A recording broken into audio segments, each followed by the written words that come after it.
Oke, welcome to Coach Potato ID. Nama gue Roy dan kali ini kita akan membahas Loki episode 6, episode finale. Warning, spoiler alert bagi kalian yang belum menonton. So, risiko ditanggung sendiri ya. Dan gue juga akan memberikan penjelasan detail dan juga beberapa easter egg yang mungkin kalian lewatkan ketika kalian menonton episode finale dari Loki ini. So, jangan kemana-mana, stay tune terus sampai habis. Oke, episode finale dari serial Loki ini menurut gue sangat wow. Mereka berhasil untuk membuat konklusi yang sangat baik. Benar saja, di episode finale ini menjawab semua teori yang beredar di kalangan fans, yaitu siapa sebenarnya dalang dibalik TVA ini. Dan teori yang beredar yang juga kita bahas di review episode 5 sebelumnya adalah benar. Ternyata Kang adalah dalang dibalik TVA ini.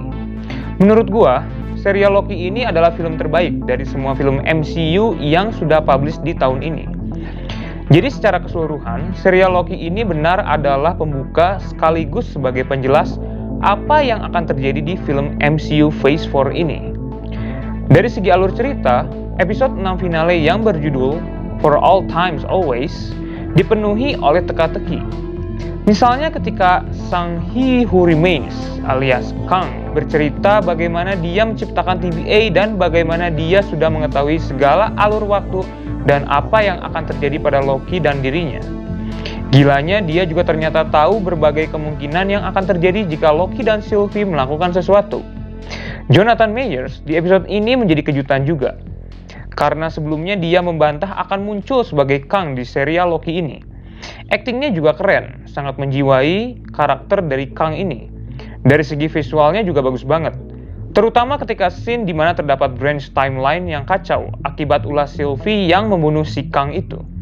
Ternyata Sylvie agak keras kepala juga ya, tidak seperti Loki yang menurut gua dia jauh lebih bijak, lebih banyak berpikir dulu dan menganalisis suatu masalah. Dia juga bisa langsung memahami konsekuensi yang ditimbulkan jika main-main dengan waktu dan juga si Kang the Conqueror itu. Oke, secara keseluruhan sih menurut gua serial Loki ini merupakan serial MCU yang cukup unik dibandingkan dengan serial WandaVision dan juga Falcon and the Winter Soldier. Kalau misalkan di WandaVision sebenarnya lebih banyak memainkan ekspektasi dan juga teori daripada penonton. Padahal sebenarnya kan alur ceritanya bagus gitu. Tapi kok kenapa seakan-akan kayak sebagai untuk fulfill kepuasan dari para fans. Nah, berbeda dengan Falcon and the Winter Soldier, ya sebenarnya intinya sih cuma memperkenalkan the new Captain America, si Falcon. Tapi menurut gue lebih banyak mengangkat isu Black Lives Matter yang terkesan dipaksakan gitu. Oke, next kita akan membahas beberapa detail dan juga easter egg yang mungkin kalian lewatkan ketika kalian menonton episode finale dari Loki ini. Yang pertama, ketika intro Marvel Studios ditampilkan, kita bisa mendengar beberapa line dari karakter film MCU sebelumnya, seperti Way to Go Tic-Tac dari Falcon di film Civil War, Wakanda Forever dari T'Challa di film Infinity War, lalu I Can Do This All Day dari Captain America. We Have a Hope dari Iron Man ketika berhadapan dengan Loki di film Avengers. A Friend From Work dari Thor di film Ragnarok. That's How You Punch dari Black Widow di film Iron Man 2. Higher, Further, Faster Baby dari Captain Marvel. Yang kedua, di awal scene ketika memperlihatkan terdapat banyak universe, kita bisa melihat terdapat spaceship yang kelihatan modern. Sekilas itu mirip dengan pesawat Guardian of the Galaxy. Tapi bisa juga sih itu adalah spaceship prototype yang dibicarakan oleh Ravonna di episode 5. Yang ketiga, kalau dilihat-lihat, Kang versi di episode ini sekilas mirip dengan Immortus dari komik. Di komik, Immortus adalah Kang yang berasal dari masa depan yang memiliki sifat manipulatif. Dia juga bisa melakukan time travel berkat mesin yang dimilikinya dengan sesuka hati. Dia bahkan sempat bosan ketika berhasil membuat Earth 616 damai dan berencana untuk kembali ke zaman Firaun untuk bermain-main di era itu. Yang keempat, Kang sempat mengirimkan suatu pesan ke Ravonna untuk pergi ke suatu tempat untuk mencari free will. Masih misteri pesan apa yang diberikan oleh Kang ke Ravonna itu. Ravonna bahkan bilang ini bukan yang gua mau, tapi Miss Minutes bilang betul, tapi ini bakalan jauh lebih berguna. Nah, ada kemungkinan kalau sebenarnya Kang udah tahu apa yang akan terjadi, yaitu dia akan dibunuh oleh Sylvie di akhir. Makanya satu-satunya cara supaya dia tetap bisa bertahan hidup dan juga supaya dia tetap bisa menang dan menjalankan misinya adalah bekerja sama dengan Ravonna. Ya, ini bisa jadi seperti di komik alurnya. Dimana Ravonna kan sebenarnya adalah love interest dari Kang. Ravonna sendiri juga kan tidak tahu siapa dalang di balik TVA ini. Jadi ini adalah momen yang tepat bagi Kang untuk memanipulasi Ravonna. Dan lucunya sampai detik ini Ravonna masih berpegang teguh dan setia terhadap TVA. Dia selalu percaya kalau apapun yang terjadi di TVA ada maksudnya.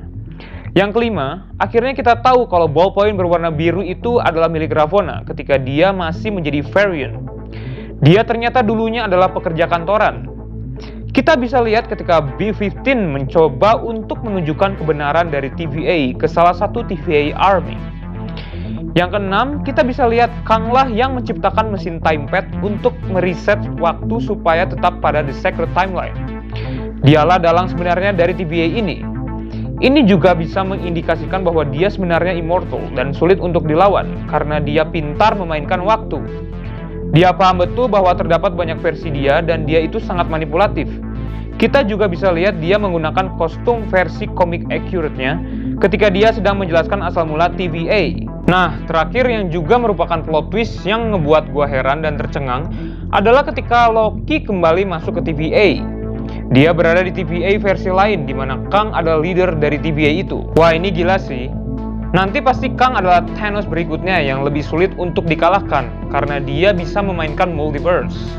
Karena sekarang multiverse menjadi kacau, maka dia bakalan ke-trigger. Apalagi ketika tahu Sylvie telah membunuh versi lain dari Kang itu. Nah, siap-siap nih buat Doctor Strange yang kelihatannya dia bakalan pusing dan juga kewalahan akibat event di serial Loki ini. Dan juga kelihatannya sih bukan cuma dia doang yang bakalan pusing, tapi juga Ant-Man. Ya, tapi kalau menurut gue sih kayaknya Ant-Man bakal mencari tahu gimana sih cara mengalahkan Kang the Conqueror ini.